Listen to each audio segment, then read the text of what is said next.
Guys চলে আসছি রুবেল ভাইয়ের বউয়ের মশারি নিয়ে। এই মুহূর্তে আমরা যাচ্ছি শিকারে। ও মা গো, মা শিকারে যাচ্ছি রুবেল ভাইয়ের বউয়ের মশারি নিয়ে। আমরা আছি এখন মালয়েশিয়ার সবচেয়ে ঘন জঙ্গলের দিকে, যেখানে আজ পর্যন্ত কেউ যায়নি।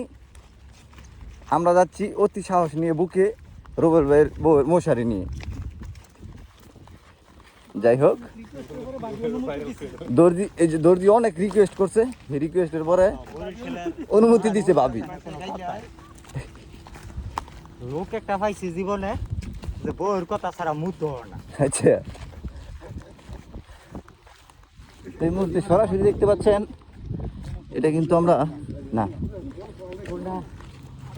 আমি যেটা লোক খালি কি জানি কই তোমার নাম্বার নাম্বার সুদ্ধা ডিলিট করে দিছি, একবারে ডিলিট করে দিছি। 10 মিনিট পর আবার বলছে কয় না আমার ডিলিট করে দিছেন কে? আমি কই তুই তো আমার জীবন তো অনেক আগেই দিলে, আজকে আবার নতুন করে বললাম।